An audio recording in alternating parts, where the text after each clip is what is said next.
चाहें तो दर्ज करा सकते रोक पाएंगे। हैं। और मनीष सिंघवी को मैं आमंत्रित करता हूं, कांग्रेस कमेटी के प्रवक्ता है। मनीष जी, आप क्या वजह मानते हो कि ये नजूल भूमि विधेयक लाने का कारण क्या था? और इससे तो लाखों लोगों को उजड़ भी रहे थे।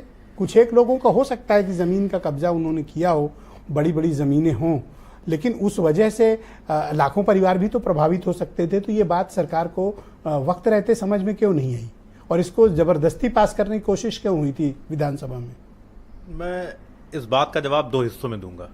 पहला हिस्सा ये है कि 4 जून को हारने के बाद ये पूरी सरकार डिरेल सी हो गई, और खासतौर से मुख्यमंत्री जी का पूरा जो आप व्यवहार देखेंगे, ये आपस में ही लड़ रहे हैं। मतलब बीजेपी से लड़ रही है। हम तो जो विरोध कर रहे हैं वो कर ही रहे हैं, बीजेपी से लड़ रही है। पहला देखिए, 4 जून के तुरंत बाद आ गया कि साहब लाल बत्तियां उतार ली जाएंगी। सबसे ज्यादा विरोध किसने किया? बीजेपी वालों ने किया, आदेश वापस लेना पड़ा। दूसरा देखिए, टीचर्स की डिजिटल हाजिरी की बात की गई, सबसे ज्यादा विरोध इनके ही जो लोग थे उन्होंने किया, वो भी वापस लेना पड़ा, मुंह की खानी पड़ी। तीसरा देखिए, पंतनगर में, अकबरनगर तो इन्होंने पूरा गिरा दिया था, उसके बाद पंतनगर की तरफ बढ़े। पंतनगर में सारे भाजपाई लोग थे, रहीम नगर और खुर्रम नगर, अरे वो शिवानी विहार, कई इंद्रप्रस्थ नगर, कई थारे थे उसमें। फिर इनको वो भी वापस लेना पड़ा, वो आदेश भी वापस लेना पड़ा। अब आ गए नजूल पर।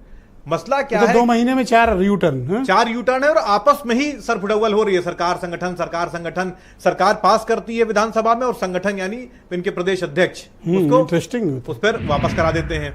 सवाल इस बात का है, सबसे भ्रष्ट और नाकारा सरकार है ये। बहुत अरसों, मतलब मुझे तो लगता है इतनी भ्रष्ट और नाकारा सरकार रही है। केवल जमीनों पर कब्जा करने की नीयत है इनकी, और कोई बात नहीं है।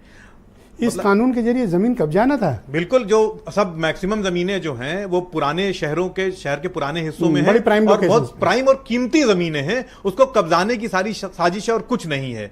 देखिए, सवाल बहुत स्पष्ट है कि ये नए अंग्रेज हैं, ये कब्जा करना चाहते हैं देश पर, ये लोगों को बेघर करना चाहते हैं। ये ऐसे सैडिस्ट लोग हैं कि घर गिराकर हंसते हैं। ये जो मुख्यमंत्री ये कहता है मैं बुलडोजर बाबा हूं, अब आप उसके बारे में समझ लीजिए कितनी करुणा, कितना प्रेम उसके अंदर है।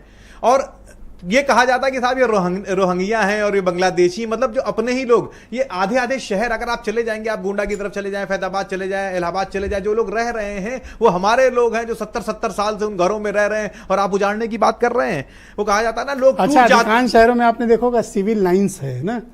मैं बताऊं आपको, सिविल लाइन्स अंग्रेजों के समय भारतीयों को वहां पर घर बनाने रहने की इजाजत नहीं थी। मसला Indians and dogs are not allowed. सिर्फ वहीं तक नहीं है मामला, वही बताया मैं वहीं तक बात वहीं ये तो उधरी के इलाके हैं सब। मेरा पूरा जीवन गोंडा में बीता है, और जो पुराना शहर है वो लगभग 90% बसा हुआ नजूल की भूमि पर। वो कहते हैं ना, लोग टूट जाते हैं घर बनाने में, तुम तरस नहीं खाते बस्तियां जलाने में। ये बस्तियां की बस्तियां उजाड़ कर पता नहीं कौन सा कानून बना रहे हैं। सिखों जलाने वाले बता रहे हैं।